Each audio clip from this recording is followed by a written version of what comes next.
You can watch the best parts of this series at MedCircle.com. Paranoid personality disorder, or PPD, actually does not consist of being paranoid in the ways that most people use the term, and its behaviors are often mistaken as symptoms of other conditions like narcissistic personality disorder.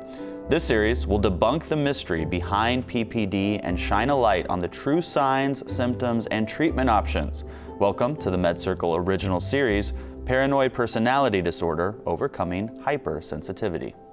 You and I have been talking off camera about this topic, paranoid personality disorder, and I am at a loss for words at what this means for the people who have the diagnosis and for the people in the lives of the people with this diagnosis. Yeah, and you know, the poor insight of this disorder, meaning the person really doesn't reflect on it themselves, it actually really takes an incredible toll on the people around it, because there's a whole lot of like, you find yourself thinking, what? And you know, and yet the person seems to be functioning well enough. So you know, they're going to work, they're going to school, they're doing their thing. So this isn't like a person who's sort of muttering to themselves, you know, in the streets. Like we might think of somebody who's psychotically paranoid, and yet everything that comes out of their mouth is so suspicious. And we'll talk about all those criteria. It's a very perplexing kind of a pattern. And it's one of those patterns in psychiatry and psychology where we don't talk about it a lot, but it's a thing. It really is a thing. It often, though, gets subsumed into other patterns. When we talk in this series, one of the things that's going to be, you're going to see how nuanced it is, Kyle, and our viewers will see that it's this, why isn't this being called narcissistic personality? There's so much overlap. And I have to tell you, as a clinician, when I run into it, I really have to pore over my notes and case records and all of that to really see where that separation is. There's a tremendous amount of overlap. So I think its overlap makes it a really confusing kind of a pattern. In the field. Well, let's talk about what paranoid personality disorder actually is.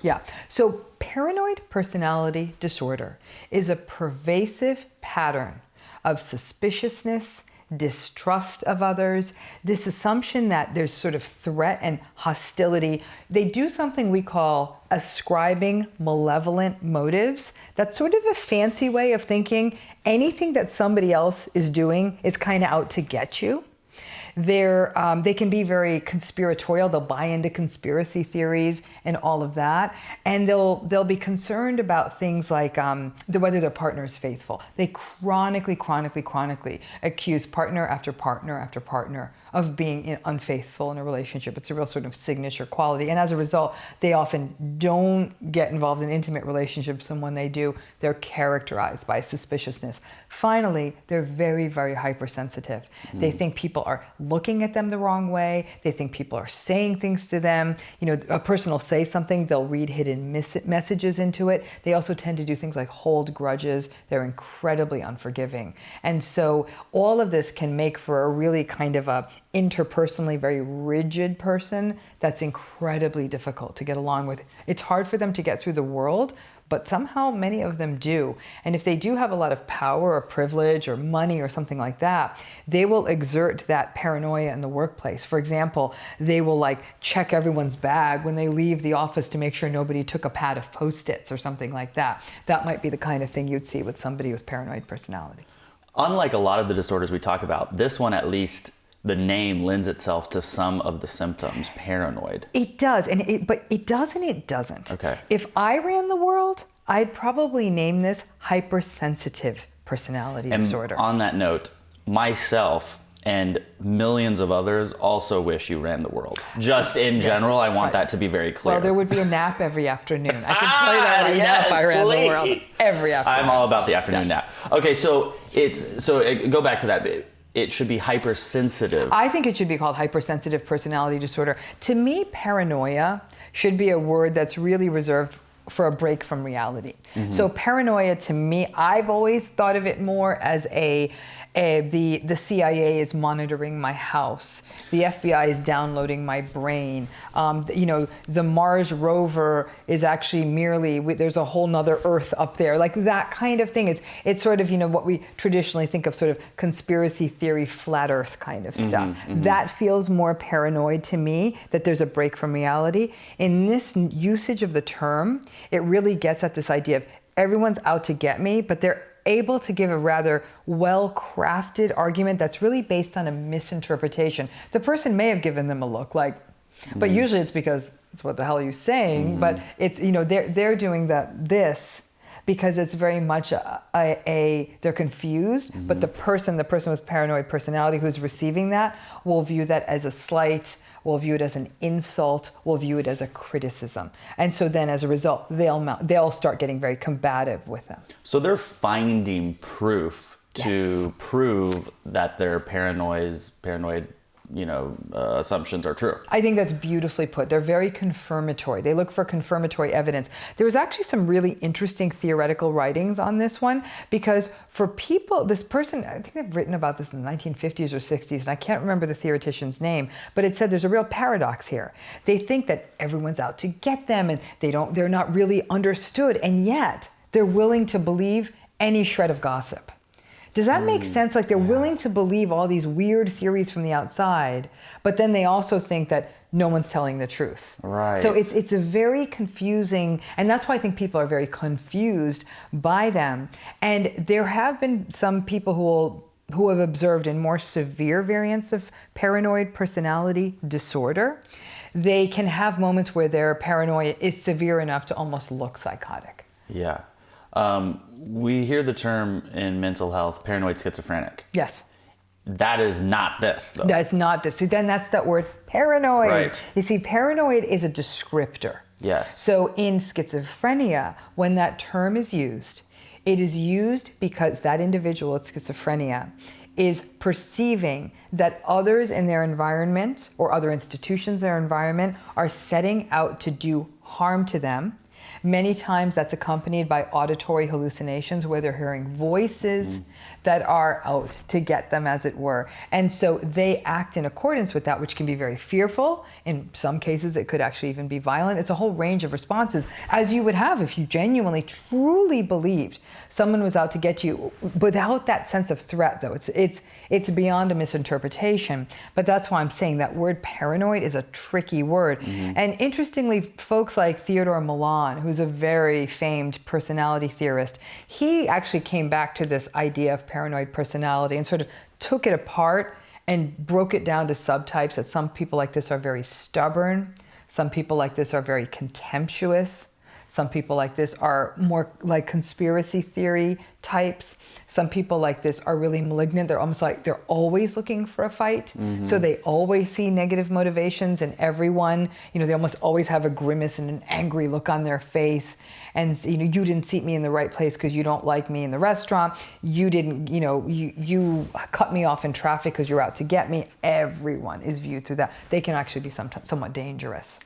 Who is most affected by this disorder? Men are affected more than women. We observe it more in men than women. I've seen it in women, certainly, but it's definitely more of a male pattern.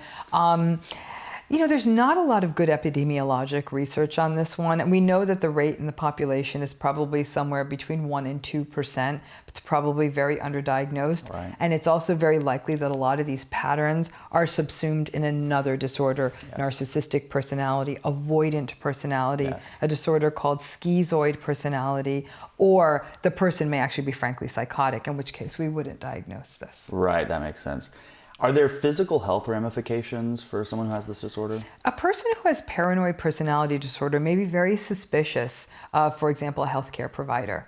They may seek out multiple other opinions. They may not, they actually may become very arrogant and feel that they know better than a healthcare professional or someone like that. So that kind of suspiciousness can not only make it that it's hard for them to get help, they may not trust help, but it's also really, really hard for them to create a healthy alliance with a healthcare provider. So much so that the healthcare provider may be a bit more alienated from them and maybe just want to give them the bum's rush and get them out of the office, even unconsciously. Right. So it can be really difficult for them to engage with healthcare, which can be risky because they may not be getting the guidance that they need, the tests they need, the diagnostic, assessments that they need because they are so suspicious. So for somebody who's this suspicious and this sensitive and has paranoia at some form, what are the consequences that they face in their life by not being able to live how you and I live? Well, the consequences are, there's many. I mean, one is that good luck with a relationship. Because how many times can you accuse someone of cheating on you who's not cheating on you before they're like, I'm out? Yeah. So the odds of a successful long-term relationship are pretty slim. In workplaces, it's going to cause nothing but tension because you're constantly accusing people in the workplace of wrongdoing, of insults, of slights. So either people are going to keep complaining about them to HR, or if this person is a person with paranoid personalities in a position of power, people may not want to work with them. One thing we know about people with paranoid personalities, they're very litigious. They bring lots and lots of lawsuits because they feel like people are out to get them, and they'll say, I'll see you in court kind of thing, like I'm going to punish you for what I think you were doing to me. They tend to get very distant from their families because their families have kind of had it with all the blames and the grudges. Because they hold grudges and because they don't forgive, if they perceive someone in their family, sort of engage in a slight or a criticism, they'll cut them off permanently. Yeah. So that's a quick recipe for no longer having family. It's hard for them to have friendships. So they become very socially isolated. It's hard to work with them. It's hard to work for them.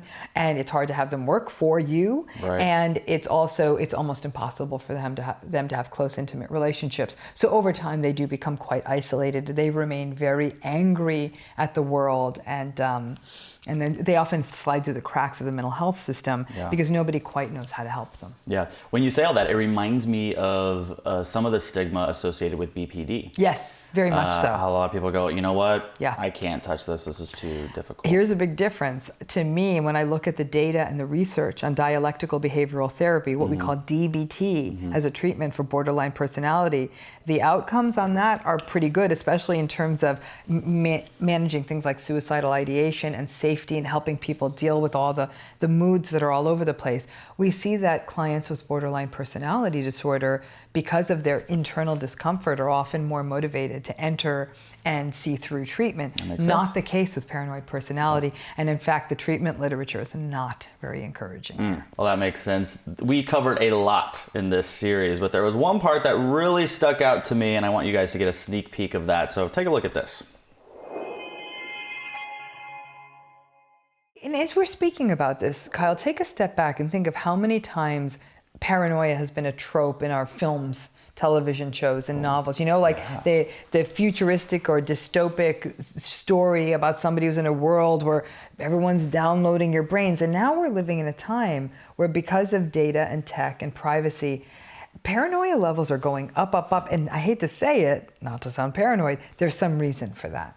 The minute you join a social networking site, you've just given away a lot of yourself. And, I think that a lot of this personality disorder is about to take some really interesting leaps and bounds as we live in a world where information, our identity, in essence, our sort of informational identity, as it were, is getting more and more people know about it and can sort of use it to their advantage. When you see those tailored ads that pop up in your email server, you're like, how did they know I want a new pair of socks? And so I think people are feeling a little more unsettled as a whole.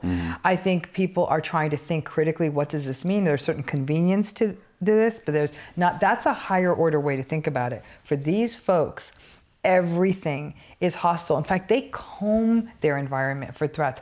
They're the person who will almost walk into a house and it'll almost feel like they're casing the joint. What are the threats here? Who can see in?